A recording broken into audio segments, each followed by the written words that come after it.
ఈ భూప్రపంచంలో ఈ దేవుని మందసం మోయాలంటే ఒక గొప్ప భాగ్యం ఉండాలి. ఏముండాలి అమ్మ చెప్పండి? సర్వోన్నతమైన దేవుని మందసం మన భుజముల మీద మోయాలంటే మనకు గొప్ప భాగ్యం ఉండాలి. ఎందుకంటే దీని బిడ్డలారా, ఆ దానిని మోసే భాగ్యం అందరికీ దేవుడు ఇవ్వలేదు, ఇచ్చాడా? కానీ ఇక్కడ ఈ పాడి ఆవులకు దేవుడు అనుగ్రహించాడు.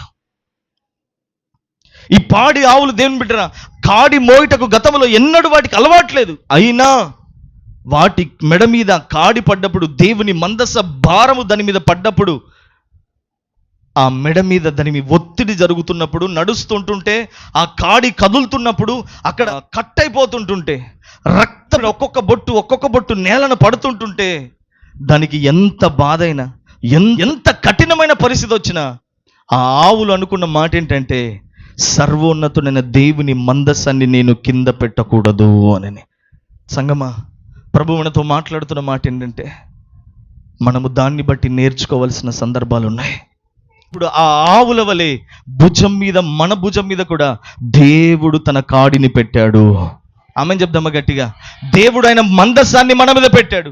మందసం అంటే ఏదో కాదు, మందసం అంటే దేవుని సేవ, మందసం అంటే దేవుని పరిచర్య, మందసం అంటే దేవుని యొక్క సువార్త అనుభవాలు, మందసం అంటే దేవుని యొక్క బాధ్యత. ఇప్పుడు అవన్నీ మన భుజముల మీద పెట్టింది ఎవరో కాదు, దేవుడే పెట్టాడు.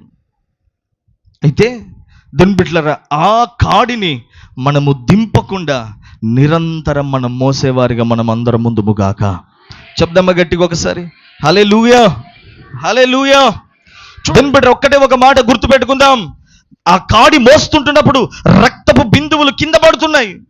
ఎందుకు కింద పడుతున్నాయి, ఎందుకు నడుస్తున్నామని ఆవులను అడిగితే ఆవులు ఇచ్చే సమాధానం ఏంటంటే, ఇదిగో నా వెనకాల కూడా ఒక తరం వస్తుంది, ఇదిగో ఈ విషయముతో ఇంతటితో నా తరం ముగించుకుంటుంది, కానీ నేను కార్చిన రక్తపు చినుకులు ఏవైతే ఉన్నాయో రాబోవు తనవునకు అవి ఒక హెచ్చరికగా ఉండగలుగుతాయి.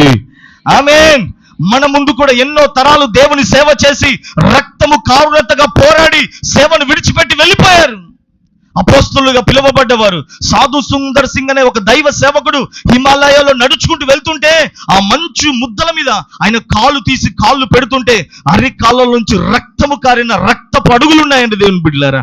యేసు ప్రభు కార్చిన రక్తపు అడుగులు ఉన్నాయి దేవుని బిడ్డలారా. ఈరోజు నేను అంటున్నాను, వారి తరములో ఎంతో మంది సేవ చేసి కాడిని మోసి మందసాన్ని మోసి సేవలు జరిగించి వారు అడుగులు విడిచిపెట్టిపోయారు.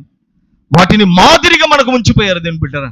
ఈరోజు దేవుని బిడ్డలారా, వాటన్నిటిని చూస్తూ మన భక్తిని మనం చూసుకుందాం. గతంలో వారు దేవుని కొరకు ఎలా ఉపయోగపడ్డారు, నేను ఎలా ఉపయోగపడుతున్నాను, వారు గతంలో దేవుని కోసం ఏం చేశారు, ఈరోజు నేనేం చేస్తున్నారు, వాళ్ళు దేవుని కోసం ఎంత శ్రమ పడ్డారు, ఈరోజు నేనెంత శ్రమ పడ్డాను, వారు దేవుని కొరకు ఎన్ని ఓర్చుకున్నారు, నేనెంత ఓర్చుకుంటున్నాను, ఆ రోజు వాళ్ళు దేవుని కోసం ఎంత సహించారు, ఈరోజు నేనెంత సహించుకుంటున్నాను, దేవుని కోసం వాళ్ళు తమకు తాము ఎంత దేవుని కోసం వ్యయపరుచుకున్నారు, నేనెంత వ్యయపరుచుకుంటున్నాను, నన్ను నేనెంత వ్యయపరుచుకుంటున్నాను. ఒక్కసారి మనం ఆలోచన చేద్దాం దేవుని బిడ్డలారా. ఈ ప్రపంచంలో కోటాను కోట్ల జనాలు ఉన్నారు, కానీ వాళ్ళందరికీ లేని భాగ్యం కొన్ని కోట్లలో కొంతమంది అయినా మనకు దేవుడిచ్చాడు. మనం ఏదో గొప్ప వాళ్ళమని కాదు, కానీ దేవుని బిడ్డలారా, మనము దేవుని ఏర్పాటులో ఉన్నవారమై ఉన్నాము. ఆమేన్. తల్లి గర్భములో పిండముగా రూపింపబడక మునిపే దేవుని బిడ్డలారా, దేవుని యొక్క ఏర్పాటు మనల్ని దేవుడు ముందుగానే క్రీస్తులో చూశాడు. ఆదాము కంటే ముందుగానే దేవుడు మనల్ని చూశాడు. ఆయన ప్రణాళికలో నువ్వు ఉన్నావు. తన సేవను మోయినట్లుగా, తన పరిచర్యను మోయినట్లుగా, సువార్తను మోయినట్లుగా, సేవా భారాన్ని మోయినట్లుగా, సేవ కార్యాలను మోయినట్లుగా దేవుడు అనాది కాలములో నిన్ను నన్ను చూశాడు. ఆమేన్ చెప్దామా గట్టిగా? ఆమేన్, హల్లెలూయా. అందుకే సంగమ ప్రభు మనతో మాట్లాడుతున్న ఒక అద్భుతమైన మాట ఏంటంటే, ఈరోజు పాడి ఆవులను చూసి మనం నేర్చుకుందాం. ఏంటి అవి నేర్పుతుంది అనంటే, మెడ తెగుతున్నా, మెడ రాసుకొని పోతున్నా, మెడకు దేవుడు నొప్పి అవుతున్నా, రక్తము కారుతున్నా, దేవుడు నా భుజం మీద పెట్టింది, దేవుడు ఇది నా భుజముల మీద పెట్టాడు కనుక దేన్ని నిన్ను కడవరకు మోయాలి, అంతవరకు మోయాలి, ప్రాణము పోయేంత వరకు మోయాలని మోసుకుంటూ అవి వెళ్ళగలిగాయి. ఈరోజు నేను అంటున్నాను దేవుని బిడ్డలారా, ఈ సువార్త పరిచర్యను, ఈ సేవా పరిచర్యను దేవుడు మన మీద భుజముల మీద పెట్టాడు. మధ్యలోనికి వెళ్ళిన తర్వాత దించడం కోసం కాదు, బరువైనప్పుడల్లా దింపడం కోసం కాదు. దేవుని బిడ్డ, ఎంత కష్టమైన, ఎంత బాధైనా, ఎంత ఇరుకైనా, ఎంత ఇబ్బంది అయినా, ఎన్ని సమస్యలైనా, ఎన్ని నిందలైనా, ఎన్ని అవమానాలైనా భరించుకుంటూ సహించుకుంటూ దేవుని మందసాన్ని మోసే జనాంగం దేవునికి కావాలని ఆయన కోరుకుంటున్న వాడై ఉన్నాడు. ఆమేన్ చెప్దామా గట్టిగా? హల్లెలూయా. అందుకే సంఘం ప్రభు మనతో మాట్లాడుతున్నమాట. ఎంతమంది సంఘము దేవుని మందసాన్ని మోయాలనుకుంటున్నారు? ఒకసారి చేతులు ఎత్తుదాం. మనం మోద్దామా దేవుని మందసం? దేవుని సేవను మోద్దామా?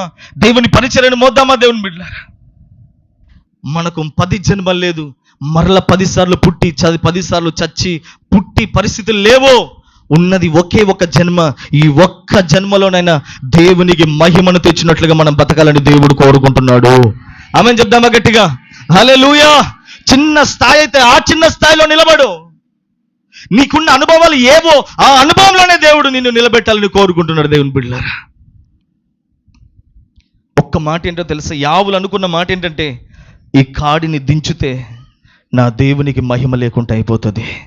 దేవుని బిడ్డలారా, ఎంత శ్రమైనా, ఎంత ఇరుకైనా, ఎంత ఇబ్బంది అయినా దాన్ని భరించింది, కానీ కాడిని పక్కన పెట్టలేకపోయింది.